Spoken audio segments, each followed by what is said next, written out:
My stepmom said, "You're not invited to family events anymore," so I stopped inviting her to mine. The message came 3 days before Thanksgiving. Dad called to explain that Veronica felt I made her uncomfortable at family gatherings. Too many questions about her past. Too much attention on Dad. She needed space to bond with her biological children without my presence disrupting the family dynamic.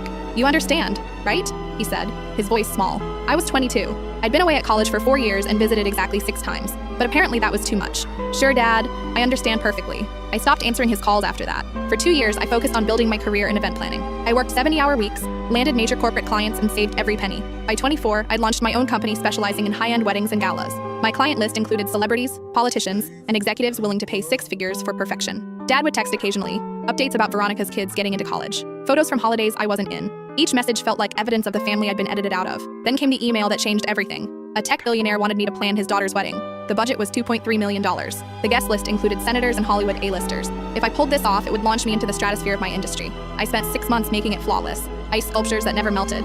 A 7-tier cake that defied physics. Fireworks synchronized to a live orchestra. The photos went viral. The New York Times called it the wedding of the decade. My phone wouldn't stop ringing. Within a year, I was planning events for royalty. Actual royalty. My face appeared in magazines. My company expanded to 3 cities. I bought a penthouse downtown and a house in the Hamptons. That's when Dad started calling again. "I saw your article in Vogue," he said. "I'm so proud of you." I let it go to voicemail. The messages became more frequent. Veronica's daughter was getting married. Could I help? Maybe offer some advice?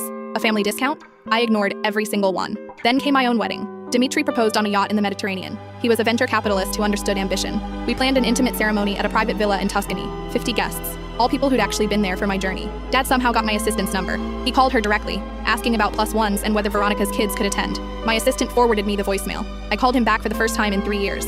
"I got your message," I said. "Oh, thank God. I wasn't sure you'd—" "I'm not sending an invitation." Silence. "But I'm your father, and Veronica needed space from me, remember? I'm just respecting her boundaries. That was years ago. She's changed. We've all changed." "I'm sure you have," I said calmly. "But my wedding is for people who wanted me at their family events, people who made space for me when it mattered. You're really going to exclude your own father?" "I'm just following the example you set." The wedding was perfect. Photos ran in 3 international magazines. Dad tried commenting on every post, but I'd blocked him months earlier. 6 months later, Veronica's daughter's wedding happened. According to mutual friends, it was a disaster. The photographer was late. The caterer brought the wrong menu. The cake collapsed. Dad called afterward, his voice broken. "We needed you," he admitted. "Veronica finally said it. She was jealous of you back then. Afraid you'd take my attention. She ruined everything." "I know," I said. "Will you ever forgive us?" I thought about Thanksgiving spent alone. Christmases working double shifts to avoid the silence. Every family photo I'd been cropped out of. "Maybe," I said, "but you're still not invited to my events." Last month, I planned my company's 5th anniversary gala. 500 guests. Every major name in the industry. Dad sent flowers with a card.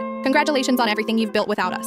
I left them in the delivery box. Some spaces once created can't be uncreated. Some distances are permanent. Veronica wanted room to breathe without me in it. I gave her the whole atmosphere.